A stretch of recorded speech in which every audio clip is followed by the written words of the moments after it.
Empezaremos haciéndoles una pregunta. ¿Cuántas astronautas mujeres conocen ustedes? A ver. A ver. ¿Una? Bueno, ¿el nombre? La Teresa, sí. Tereskova, sí, la rosa.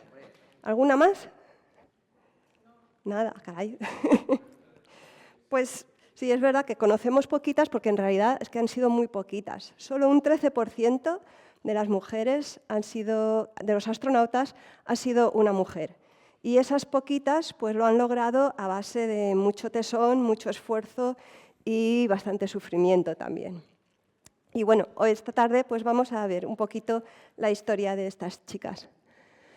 Todo empezó con este señor de aspecto adusto y pecho lleno de condecoraciones, Nikolai Kamanin. Nikolai Kamanin era el responsable del entrenamiento de los cosmonautas en la Unión Soviética y como tal pues fue el responsable de que Yuri Gagarin se convirtiera en el primer hombre en órbita terrestre en 1961. Durante un viaje que hizo con otro cosmonauta, Titov, a los Estados Unidos en 1962, pues Kamanin se entrevistó con el presidente Kennedy, que vemos aquí en la foto, y también con este señor, que era el astronauta John Glenn, el primer americano que llegó a órbita terrestre. Durante las conversaciones que tuvieron con él, John Glenn les informó de que había un grupo de mujeres americanas que estaban entrenando y que posiblemente irían al espacio a finales de ese año, de 1962. Esto fue suficiente para que, en cuanto regresó a la Unión Soviética, Kamanin fue a entrevistarse con Sergei Korolev, que, como saben, era el responsable del programa espacial soviético, y le informó de que existían estas mujeres que iban a ir al espacio y que sería una afrenta imperdonable para las mujeres soviéticas que la primera mujer que llegara al espacio fuera una americana y que esto pues, no podía tolerarse. Korolev debió de estar de acuerdo porque se pusieron manos a la obra para crear el primer grupo de cosmonautas femenino en la Unión Soviética. Una de las condiciones que tenían que cumplir los cosmonautas era ser pilotos de pruebas del ejército. Pero esta carrera estaba prohibida a las mujeres. Las mujeres no podían optar en aquella época a ser pilotos del ejército. Con lo cual, lo que hicieron fue buscar candidatas entre expertas paracaidistas, porque el modo en el que aterrizaban era expulsarse de la nave espacial, de la cápsula Vostok, y aterrizar y llegar al suelo en paracaídas, por lo cual ser paracaidista pues, era ya un punto importante a favor. Así que buscaron a candidatas entre los muchos clubes de paracaidismo que había en aquella época en la Unión Soviética y al final se quedaron con este grupo de 6 mujeres: Tatiana Kuznetsova, Zhana Yorkina, Valentina Ponomariova, Tatiana Morozicheva, Irina Solovyova y Valentina Tereskova, que es la que conocemos todos. Cuando se mudaron a vivir a la Ciudad de las Estrellas, en las afueras de Moscú, para empezar su entrenamiento junto con sus colegas masculinos, pues estos al principio las recibieron pues, de una manera bastante fría y uno de ellos, Leonov, las apodó el Escuadrón de las Enaguas, que bueno, no era muy profesional, pero en fin. Las chicas se sometieron al mismo procedimiento de entrenamiento que sus colegas masculinos, y aquí podemos ver a Valentina pues, ejercitándose en un giróscopo. Se sometían a pruebas médicas también, vemos aquí en el centro, aquí abajo la podemos ver entrenando junto con Yuri Gagarin. A ver, bueno, una vez estuvieron ya listas para volar, pues se hizo una selección y la primera seleccionada fue Valentina Tereskova y la segunda fue Valentina Ponomariova. Se acordó que se realizaría una misión doble, se lanzarían 2 naves al mismo tiempo, la Vostok 5 y la Vostok 6, y eran naves monoplaza, así que cada una iba en una de esas naves. Tereshkova en la Vostok 5 y Ponomariova en la Vostok 6. Tereshkova tenía todas las papeletas para convertirse en la primera mujer que viajara al espacio, elegida para ser la primera mujer que iba al espacio, porque era una muchacha pues, de origen humilde, encarnaba muy bien lo que era la mujer soviética de la época, era una convencida comunista y sigue siéndolo.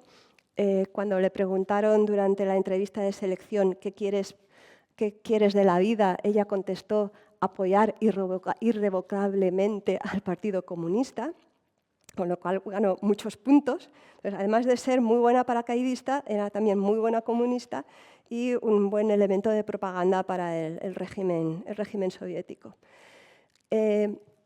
Tereshkova también tenía un encanto personal que Khrushchev pensaba que era la personalidad necesaria para convertirse en un personaje de fama mundial como le había ocurrido a Gagarin. Y Nikolai Kamanin anotó en sus diarios esta frase, que es muy reveladora: debemos enviar primero a Tereshkova al espacio porque Tereshkova es Gagarin con falda. O sea, lo que buscaban era un Gagarin, pero con falda. En fin. Bueno, en agosto del 62 la situación es esta. Está previsto que Tereshkova en la Vostok 5 y Ponomariova en la Vostok 6 van a ser lanzadas en marzo o abril del año siguiente. Pero llega febrero y hay una reunión del comité responsable del programa espacial y deciden que lo que queremos es ganar a los Estados Unidos mandando a la primera mujer al espacio. No hace falta enviar a dos, con una ya es suficiente. ¿Para qué? No, pues con una es suficiente y la otra cápsula la pilotará un cosmonauta masculino. El problema era que las chicas ya habían finalizado los entrenamientos, pero los chicos no los habían acabado todavía. Entonces, por culpa de esa decisión, pues hubo que retrasar el lanzamiento hasta junio. Así que el 5 de junio Vygotsky iba a volar en la Vostok 5 y Tereshkova volaría más tarde en la Vostok 6. Muy bien. Pero a medida que se iba acercando la fecha, pues empezaron a surgir problemas. Por ejemplo, el 28 de mayo falleció Nikolai Nikitin, que era el instructor de paracaidismo de los cosmonautas. Estos pues, se vieron muy afectados, especialmente esto afectó a la moral de las chicas, y se retrasó el lanzamiento un par de días para dar tiempo a los cosmonautas a asistir al funeral de Nikitin. La víspera del 7 de junio, el 6 de junio, se detectaron problemas con las radios de las naves y había previsiones de vientos superiores a los 54 km por hora, que era el límite por encima del cual no se consideraba seguro el lanzamiento. Así que se volvió a aplazar hasta el 11 de junio. Bueno, pues el 10 de junio, el Observatorio Astronómico de Crimea anunció la posible llegada de una tormenta solar, un flujo de partículas electrificadas procedentes del Sol que podía alterar el funcionamiento de las radios de las cápsulas, con lo cual se decidió volver a posponer para los días 14 y 15 de junio. Finalmente, el 14 de junio, a las 8 de la mañana, sigue habiendo problemas con las radios, problemas eléctricos y algún que otro despiste. Cuando Vygotsky ya estaba dentro de la cápsula, un ingeniero se dio cuenta de que no encontraba por ningún lado la funda del asiento de la cápsula. Y este asiento era un asiento eyectable, porque tenía que expulsar al cosmonauta durante la reentrada.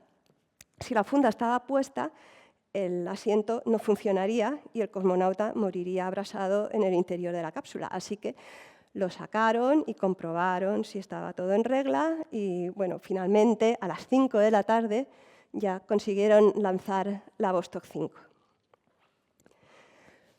El lanzamiento de Tereshkova tuvo lugar 2 días más tarde, el 16 de junio. Aquí arriba la vemos en una fotografía pues, hablando con Korolev, que hasta el último momento estuvo hablando con ella para asegurarse de que estaba todo bien, de que estaba tranquila. Y bueno, Tereshkova estaba súper preparada, así que no hacía falta tampoco tanto problema. Pero bueno, Cuando fue lanzada a órbita, sus imágenes en órbita fueron emitidas por la televisión soviética y Nikita Khrushchev le habló con ella por teléfono, igual que había hablado unas horas antes con Vygotsky. Durante el lanzamiento, las constantes vitales de Tereskova fueron muy buenas, de hecho fue mucho mejor que algunos de sus compañeros cosmonautas masculinos, y Kamanin, cuando vio estos resultados, pues ya se quedó tranquilo porque estaba ya seguro de que había elegido a la persona adecuada para ir al espacio. Cuando llegó a órbita, dijo esto: soy Chaika. Chaika significa gaviota en ruso, era su identificador de vuelo. Veo el horizonte, distingo una franja azul, es la Tierra, qué hermosa es, todo marcha bien. Todo marchaba bien hasta entonces, pero entonces Tereskova se dio cuenta de que su nave no estaba correctamente orientada. Se había quedado girada 90 grados respecto de la orientación correcta. Eso significaba que cuando encendiera los motores para regresar a la Tierra, en vez de acercarse a nuestro planeta, se alejaría. Y este era un problema interesante y grave. De hecho, en control de tierra no daban crédito a lo que ella les estaba contando. Decían, bah, esta mujer, ¿qué dice? Pero comprobaron que no, que efectivamente era así. Con lo cual tardaron un día en resolver el problema, en volver a colocar correctamente la cápsula en el espacio y finalmente pues, acabó con éxito la misión, por fortuna para todos. Tereskova aterrizó 3 días después de su lanzamiento. Su vuelo tenía que haber sido de solo 2 días, pero se alargó un día más por el problema este. Y finalmente aterrizó en Kazajistán. El aterrizaje fue también un poco accidentado porque soplaba un viento de 61 kilómetros por hora, que si bien impidió que se cayera con el paracaídas dentro de un lago, pues sí que al arrastrarla hasta tierra firme, pues el aterrizaje fue bastante brusco y de hecho en la fotografía se ve cómo se hizo heridas con el casco al aterrizar. Los granjeros de la zona pues, fueron a recibirla, le ayudaron a recoger el paracaídas y todo lo demás, la invitaron a merendar. Y bueno, después de esto, obviamente, Tereskova se convirtió en una persona muy famosa. Khrushchev decidió que sería bonito que hubiera un matrimonio entre cosmonautas, así que como ella estaba soltera y había otro cosmonauta chico que era soltero, pues les animó a que se casaran. Y entonces, unos meses después de su regreso del espacio, tuvo lugar la boda. Y fruto de ese matrimonio pues, fue esta niña tan mona, Yelena, que fue el bebé más estudiado por los médicos de la época, porque claro, había sido el primer bebé que nacía de 2 personas que habían estado en el espacio. Entonces los médicos pues, la sometieron a un montón de pruebas y tal. Bueno, al final nada, era completamente normal y de hecho la niña cuando creció pues, se convirtió ella misma en un médico. Actualmente Valentina Tereskova sigue siendo muy activa, sigue perteneciendo a la Duma estatal, es una apoya muy firmemente a Putin, pero no ha perdido la ilusión por volver al espacio, nunca más regresó. Y cuando cumplió 70 años, ahora tiene 84, y este aspecto tan imponente, yo no sé cómo lo hace, pues cuando cumplió 70 años afirmó esto: me gustaría viajar a Marte. Este era el sueño de los primeros cosmonautas. Me gustaría poder cumplirlo. Estoy preparada para ir y no regresar. Y bueno, aquí tenemos una foto de Tereskova que portó la antorcha olímpica por las calles de San Petersburgo antes de las Olimpiadas de Pekín. Bueno, pues esto era lo que pasaba en la Unión Soviética. ¿Y qué pasaba en los Estados Unidos? ¿Quiénes eran estas misteriosas mujeres que iban aparentemente a viajar al espacio a finales de 1962? Bueno, antes de contestar esa pregunta, vamos a poner un poco de contexto. En aquel momento, en los años 59, 60, había científicos en los Estados Unidos que pensaban que las mujeres podían tener ciertas ventajas sobre los hombres en lo que se refiere a los vuelos espaciales, ¿no? Por ejemplo, las mujeres, pues, al tener menor masa corporal, tienen una menor necesidad de agua y alimentos, con lo cual podíamos obtener un menor peso en la cápsula porque cargamos menos alimentos, o a igual cantidad de agua y alimentos pues pueden permanecer un tiempo más largo en el espacio que los hombres. Tienen un menor riesgo de problemas cardiovasculares. Nuestros órganos reproductivos son internos, con lo cual están menos expuestos a la radiación espacial. Soportamos mejor el calor y mantenemos mejor el peso con dietas reducidas, con lo cual, comiendo poco, se genera menos desperdicios, también es una ventaja. Entre estas personas que estaban preguntándose si las mujeres podrían ir al espacio estaban el general Donald Flickinger y el doctor Randy Lovelace. Y el interés de esta gente por ver si las mujeres podían ir al espacio no era por un tema de igualdad ni de vamos a dar las mismas oportunidades a las mujeres, no, era porque ellos razonaban que en el futuro pues habría gente trabajando en el espacio, entonces haría falta secretarias, haría falta telefonistas, ¿no? Y entonces pues ese era lo que estaban pensando, el futuro que estaban pensando para las mujeres en el espacio. Bueno, Lovelace y Flickinger, mientras asistían a una convención de aviación en Miami, conocieron a esta mujer, a Geraldine Cobb, Jerry Cobb. Les quedaron muy impresionados con su currículum, era una avezada piloto, y le propusieron someterse a las mismas pruebas médicas a las que se habían sometido los astronautas del programa Mercury, que era el programa que tenía la NASA oficialmente de astronautas, y que como eran 7, pues eran conocidos como el grupo de los Mercury 7 o Mercury 7. Lovelace era el doctor que había diseñado las pruebas para estos astronautas y el que las había realizado en su clínica de Albuquerque, con lo cual estaba perfectamente capacitado para realizar exactamente las mismas pruebas con mujeres. Se lo propuso a Cobb y ella pues aceptó encantada. Algunas de las pruebas eran bastante tremendas, por ejemplo la de introducir agua helada en el oído, de manera que inducían el vértigo en el sujeto y cronometraban el tiempo que la persona tardaba en recuperarse. Hacían pruebas de esfuerzo y esta era pues, un giróscopo bastante más sofisticado que el que tenía Tereshkova. Este giróscopo, llamado Mastiff, que todavía existe, había sido apodado por los astronautas del Mercury 7 como cometa de vómitos, así que podemos imaginar lo que sentían cuando se montaban en él. Es un artefacto que gira alrededor de 3 ejes al mismo tiempo a una velocidad de 30 revoluciones por minuto. Y Jerry Cobb dejó a todo el mundo muy impresionado al ser capaz de pilotarlo y de controlarlo durante nada menos que 45 minutos.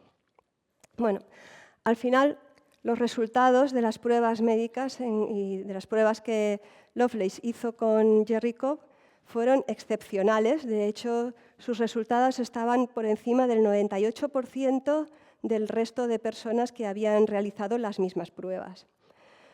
Este éxito, pues Lovelace lo comunicó en un congreso científico en Estocolmo y se hicieron eco de ello también las revistas Life y Time, que publicaron sendos artículos en los cuales declaraban que había una mujer que había demostrado que era tan capaz como los hombres para viajar al espacio.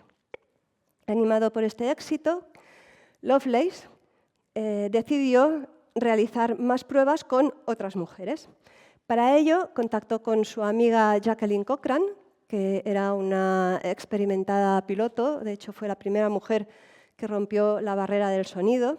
Además de piloto, era empresaria, tenía una línea de cosméticos propia, Alas para la Belleza. Y esta mujer, además de todo eso, era muy rica. Así que Lovelace le propuso que le ayudara a buscar nuevas chicas para realizar las pruebas y que financiara todo este procedimiento, a lo cual ella pues, accedió. Las condiciones de selección de las chicas eran mucho más duras que las que se impusieron para las cosmonautas soviéticas. Debían de tener menos de 40 años, menos de 1,80 m de estatura, gozar de una buena salud, disponer de un certificado médico de segunda clase para pilotos, que te permite pilotar teniendo un poquito de miopía. Por ejemplo, exigían tener 4 años de estudios universitarios, disponer de la capacitación para aviación comercial y tener una experiencia de más de 1000 horas de vuelo. O sea, buscaban gente muy preparada. Muchas de las candidatas las encontraron dentro del grupo 99s, que era una asociación de mujeres piloto que apoyaba a las mujeres que deseaban ser pilotos. Bueno, fueron 25 las seleccionadas, al final solo 19 se presentaron a las pruebas y de esas 19, 13 las pasaron con muy buena nota. ¿Esto qué significa? Pues que el 68% de las chicas superó las pruebas iniciales frente al 56% de los hombres que se habían sometido a las mismas pruebas. O sea, en este grupo había mucho nivel. Y estas mujeres, aparte de Jerry Cobb, eran pues Rhea Harrell, Mary Funk, Jan Hickson, Myrtle Kegel, Irene Leverton, Sarah Lee Gerlich, Jan Dietrich y Marion Dietrich, que eran hermanas gemelas, Jean Stambach, Bernice Trimble, Jane Hart y Geraldine Sloan. Bueno, todas ellas pasaron las pruebas iniciales y 3 de ellas siguieron haciendo unas pruebas adicionales ya en otros centros de entrenamiento y se sometieron, por ejemplo, al tanque de privación sensorial. Esta es una piscina de 2 metros de profundidad, llena de agua que está a la temperatura de la superficie de la piel, a 34 grados. Y la idea es que el sujeto que está ahí sumergido no reciba ningún tipo de estímulo sensorial, por lo cual está en una habitación insonorizada, una habitación a oscuras. El sujeto además está con los oídos tapados, los ojos también.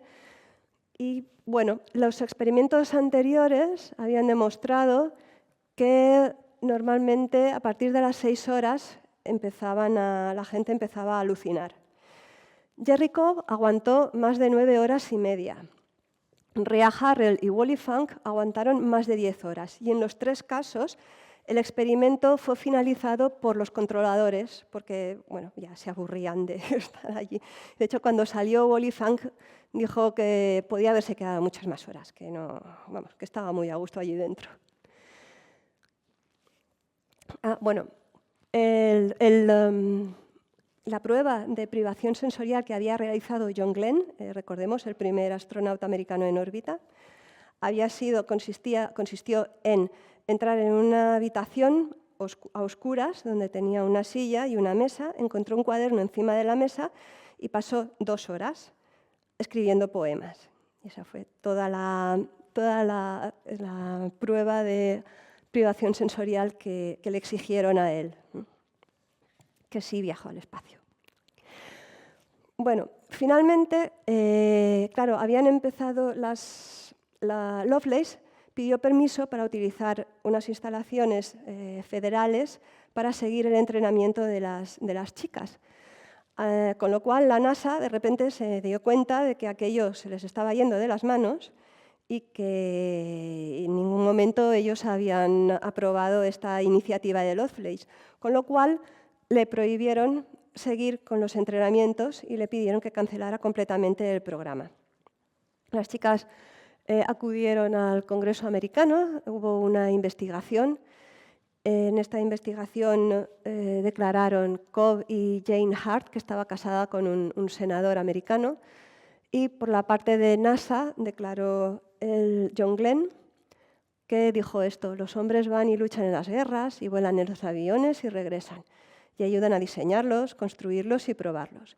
Pero que las mujeres no estén en este campo es un hecho de nuestro orden social y es así y ya está, y no hay que darle más vueltas. El subcomité pues, concluyó con una sugerencia a la NASA pidiéndoles que mantuvieran un programa pequeño de entrenamiento de mujeres, pero el administrador de aquella época, James Webb, que seguro que les suena el nombre porque hace 4 días que, bueno, porque ahora hay un telescopio espacial que se está haciendo muy famoso, que lleva su nombre, pues James Webb consideró que no podían distraerse porque el presidente Kennedy les acababa de encargar que pusieran un hombre en la Luna a finales de la década de los 60. Y Webb pues, consideraba que tener a mujeres entrenando iba a ser motivo de distracción para la agencia y que no les interesaba, que ya tenían todos los astronautas que les hacían falta y no querían a nadie más. De hecho, tenían una carta estándar de respuesta a las chicas que pedían que pedían entrar en el cuerpo de astronautas, ¿no? Y les decían que no tenemos ningún programa relacionado con mujeres astronautas ni contemplamos nada semejante. O sea que, para dejar las cosas bien claritas.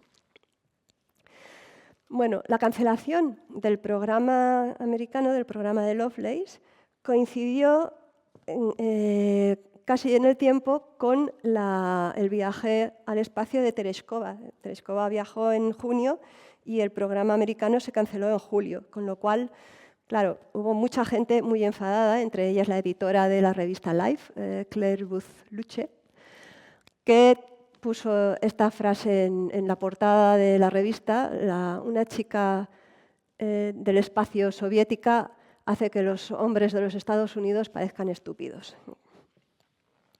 Y bueno, en la revista pues, contaba cómo una aficionada al paracaidismo pues, había conseguido romper el techo de cristal y llegar al espacio, mientras que había un grupo de mujeres americanas que estaban mucho más preparadas, pero a las cuales no se les iba a dar la oportunidad de prepararse como astronautas. Y por primera vez se publicaban los nombres y las fotografías de las 13 componentes del grupo que bueno, llegaron a conocerse como las Mercury 13, por contraposición al Mercury 7, que era el grupo de los hombres, pero que era el grupo oficial, digamos, de la NASA.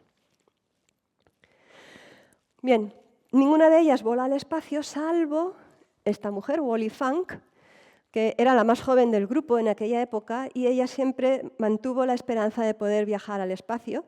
Siguió entrenando, siguió preparándose, y a los 82 años viajó al espacio a bordo de la nave Blue Origins de Jeff Bezos.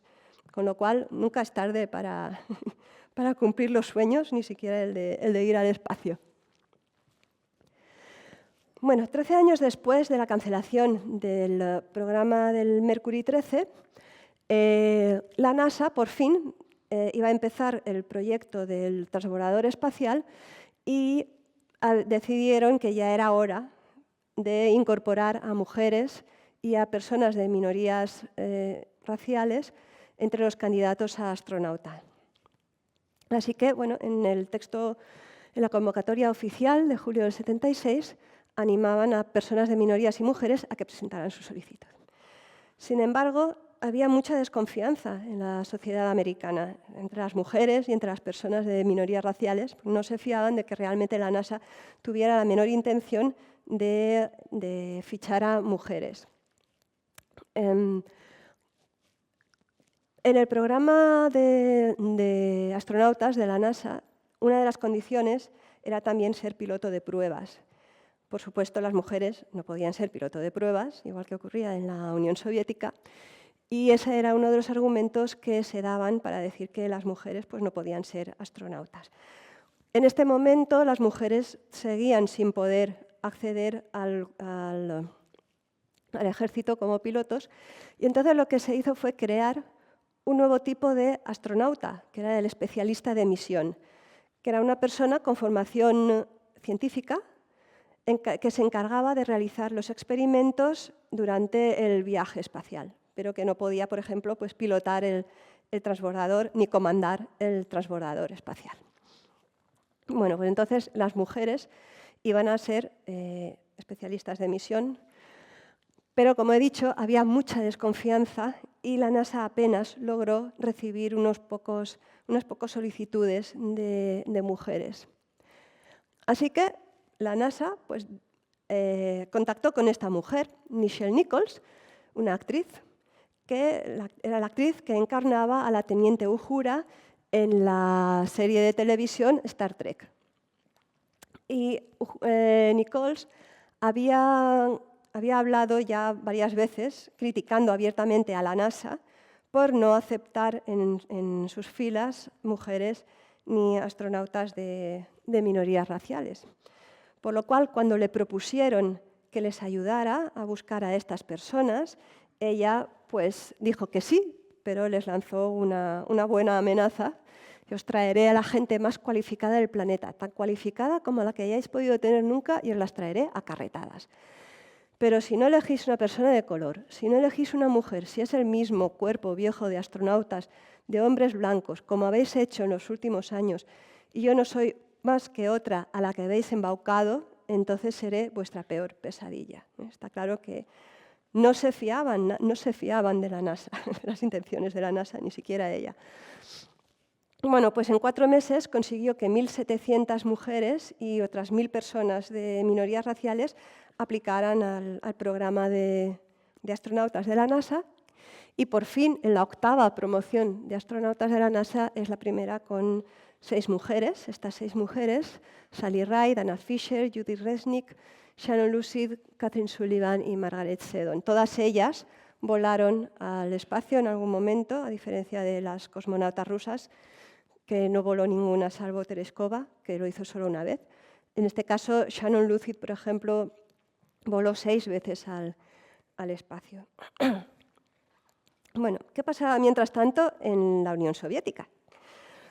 Pues después del viaje de Tereskova en el 63, recordemos, 3 años después, mueren inesperadamente Korolev de enfermedad y Yuri Gagarin durante un accidente durante un vuelo de entrenamiento. En aquella época ya había muy poco interés en que las mujeres volvieran al espacio, y definitivamente en 1969 ya se cancela, se disuelve completamente el cuerpo femenino de cosmonautas.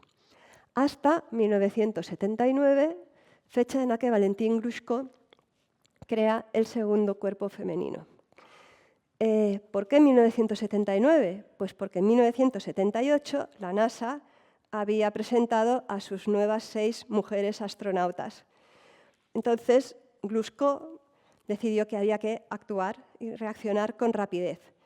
Con lo cual, su primera propuesta fue la de recuperar a las cosmonautas del primer grupo que todavía estuvieran en condiciones de volar. Y de hecho, Tereskova y Kuznetsova, las dos, superaron las pruebas médicas sin ningún problema. Pero después de esto se dieron cuenta de que el tiempo ha pasado y tenían una edad superior al límite que se había establecido para el acceso al cuerpo de cosmonautas, con lo cual pues no las tuvieron que descartar y bueno, decidieron que no había más remedio que crear un grupo nuevo de cosmonautas y volverlas a entrenar y repetir todo el proceso.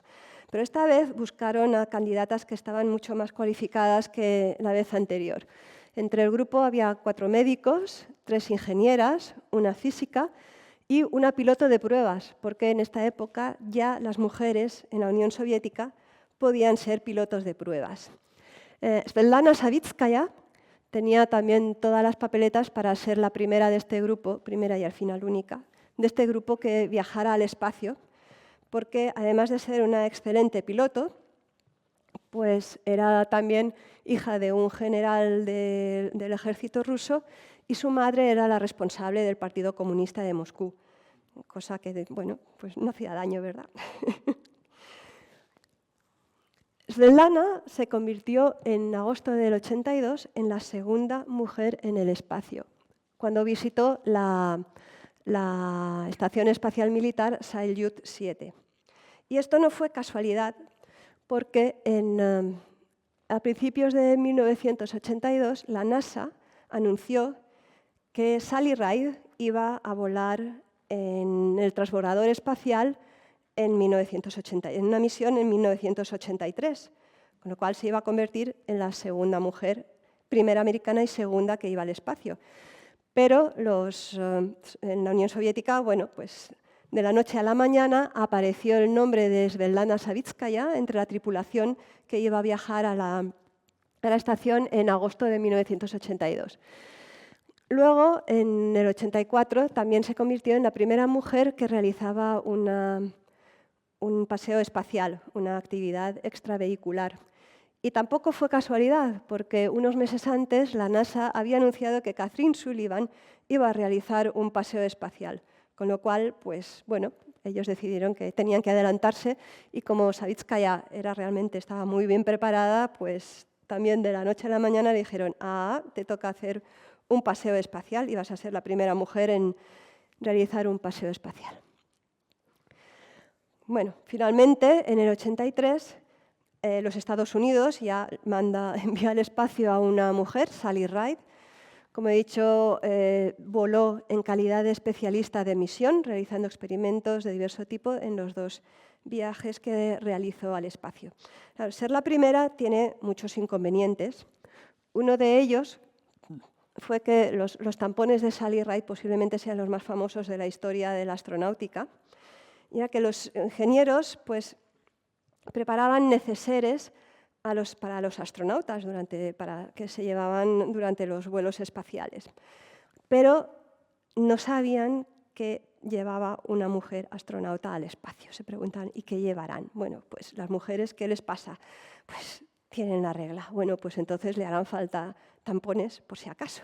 Pero claro, Sally iba a viajar apenas 4 días al espacio y pues en el neceser le metieron cientos de tampones, lo cual pues es curioso que los ingenieros ni siquiera se molestaran en preguntar a sus mujeres, o quizás les daba vergüenza, pero así fue. Le colocaron más de 100 tampones en el neceser porque bueno, querían estar seguros de que no hubiera ningún problema. Durante las ruedas de prensa, pues también fue el foco en el que se centró toda la prensa y le hicieron preguntas bastante poco profesionales. Bueno, ¿afectará el vuelo a tus órganos reproductivos? Pues no hay pruebas de ello. ¿Lloras cuando las cosas salen mal en el trabajo? Y ella ya dijo, pero ¿por qué no le hacéis esas mismas preguntas a Rick, que era uno de los compañeros? Dice, a ver. En fin.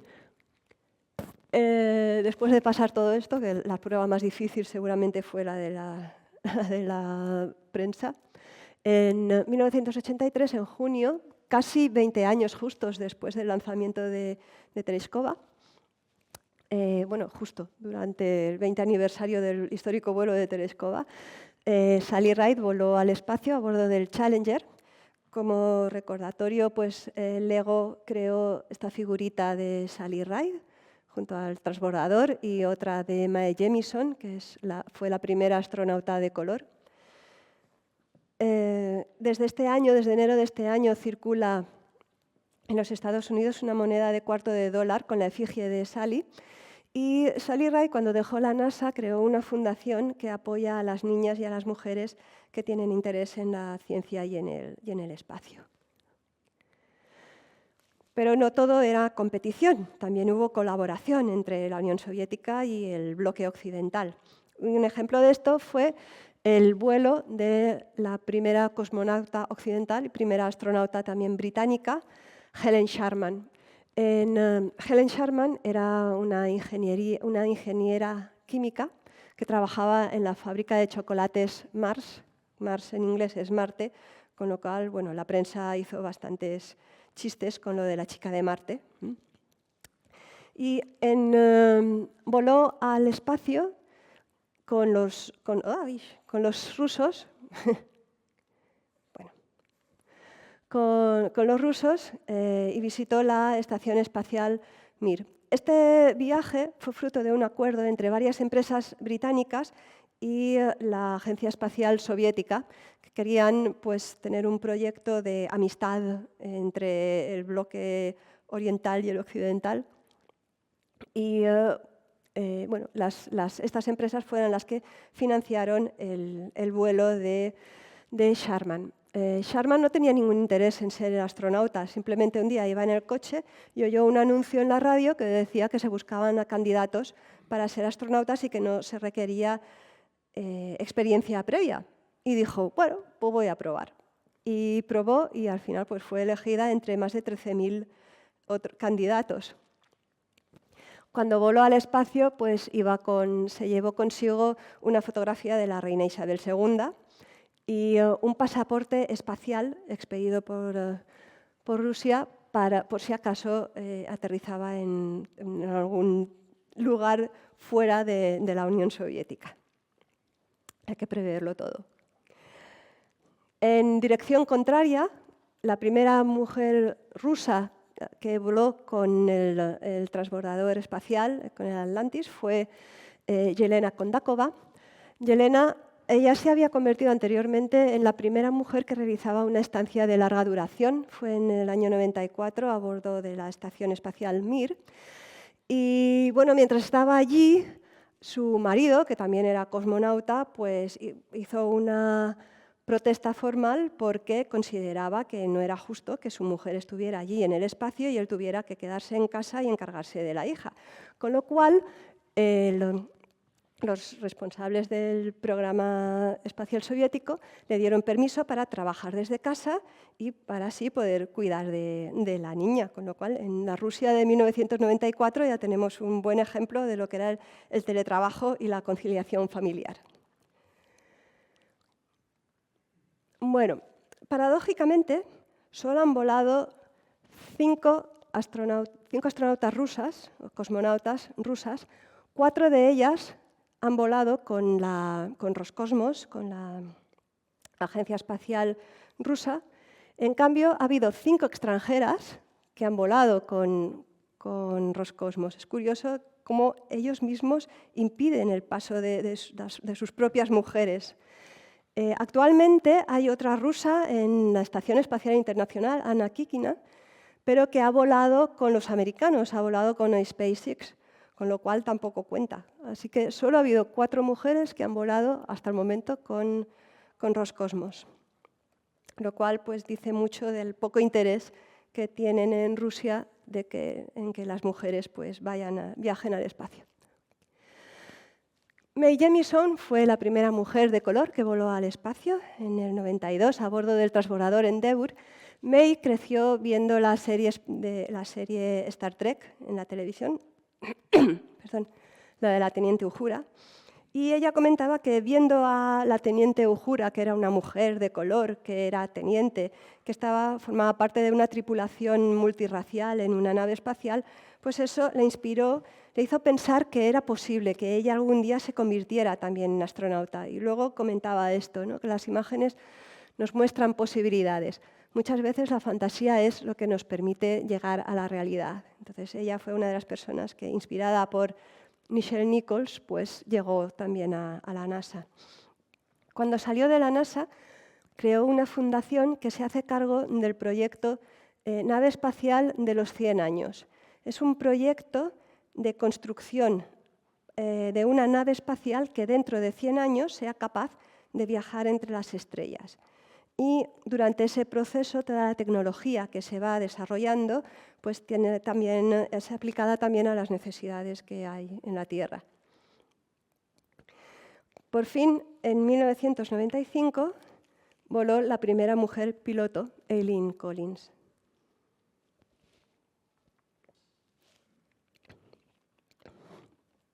Eileen, unos años antes, el ejército americano por fin dejó que las mujeres accedieran a la carrera de pilotos de pruebas y Eileen fue la segunda que se graduó como piloto de pruebas en Estados Unidos. Y ella cuando solicitó ingresar en la NASA, pues hizo la solicitud para ser especialista de misión, porque todas las mujeres eran especialistas de misión. Pero claro, ella sabía que ella estaba en condiciones de ser piloto porque ella ya era piloto de pruebas. Y bueno, al final pues lo logró. consideraron que era mejor, que ya que era piloto, pues que podía ser la primera mujer piloto del transbordador espacial. El día del lanzamiento de su misión, de su primera misión, invitó a las chicas supervivientes del grupo del Mercury 13 para que asistieran al lanzamiento. Y bueno, lo presenciaron con lágrimas en los ojos y con alegría, por ver que al final pues, todo lo que ellas habían sembrado pues, había tenido fruto. Eileen Collins volvió como piloto del transbordador espacial también en 2005 en una misión que fue muy emotiva. Era el vuelo de regreso al espacio después del accidente del Columbia. Como saben, el Columbia explotó cuando regresaba a la Tierra en febrero de 2003, a causa de que había perdido parte de la protección térmica de la nave. Entonces, Eileen tuvo que hacer una maniobra que nunca antes se había hecho, que era de girar 360 grados el transbordador, para que los astronautas que estaban en la Estación Espacial Internacional tomaran fotos y comprobar que el recubrimiento de losetas térmicas estaba intacto y que no iban a tener ningún problema a la hora de regresar, como por desgracia pues, tuvieron los astronautas del Columbia. Bueno, pues, ¿y qué pasa aquí más cerca? En la Agencia Espacial Europea fue creada, es más reciente, la NASA tiene más años. La Agencia Espacial Europea fue fundada en 1975 y el primer cuerpo de astronautas data de 1978. Ha habido 3 mujeres seleccionadas para el cuerpo de astronautas de la Agencia Espacial Europea, pero esta Marianne Merschef es una chica belga que no llegó ni siquiera a empezar los entrenamientos. Así que al final pues, nos hemos quedado de momento con solo 2 astronautas europeas, Claudie Geigneret y Samantha Cristoforetti. Claudie es Claudie André antes de casarse, Geigneret después de casarse. Es una médico y viajó en el año 96 a la Estación Espacial Mir, donde realizó experimentos relacionados con fisiología y biología del crecimiento y del desarrollo. Regresó en 2001 a la Estación Espacial Internacional y se le han concedido muchas condecoraciones, tanto en su país, Francia, como en Rusia. Samantha Cristoforetti es la única activa actualmente. De hecho, acaba de regresar de la Estación Espacial Internacional, donde ha sido la primera mujer europea comandante de la estación espacial. Y bueno, también ha sido condecorada con medallas diversas del Estado italiano y hay unas muñecas Barbie hechas con su efigie. Y quiero acabar con las palabras que dijo una de las chicas del Mercury 13 después del lanzamiento de Eileen Collins, que comentó esto: fue maravilloso. Nos sentimos como si hubiéramos sido redimidas, que lo que habíamos hecho no había sido en vano, que habíamos puesto los cimientos que permitieron a otras mujeres seguirnos. Alguien siempre tiene que liderar el camino en cualquier campo e intentarlo y romper el techo de cristal. Y nosotras sentimos que habíamos contribuido a lograrlo. Eileen Collins incluso nos dio crédito por ello al decirme sostuve sobre sus hombros. Bien, nosotras nos sostuvimos sobre los hombros de las mujeres que nos ayudaron a entrenar durante los Derbys Powder Puff, que eran unas competiciones para mujeres piloto, y fue simplemente un proceso gradual en el que todo el mundo se sostuvo sobre los hombros de todas las demás. Y acabo con Artemis, que seguramente sé que todos ustedes saben que esta mañana por fin se ha lanzado la primera fase de la misión Artemis, que es la misión de regreso a la Luna de la NASA. Estas son las personas que forman la tripulación del programa Artemis. Y eso es muy inspirador ver que hay 18 personas, 9 hombres, 9 mujeres y de diferentes razas. Y bueno, la idea que tiene NASA parece ser que es que la primera persona que vuelva a poner el pie en la Luna la próxima vez pues sea una mujer de color. Ya veremos, habrá que esperar un poco para ello. Pero bueno, de momento ya se ha dado el primer paso, que ha sido el lanzamiento de Artemis 1 esta mañana. Y si quieren conocer más detalles, más anécdotas sobre toda esta historia, pues les invito a que lean el libro que publicamos a principios de año, Astronauta, publicado por la institución Alfons el Magnànim, y que tiene el prólogo de Pedro Duque, que es lo que más orgullo me da de este libro. Muchas gracias por su atención.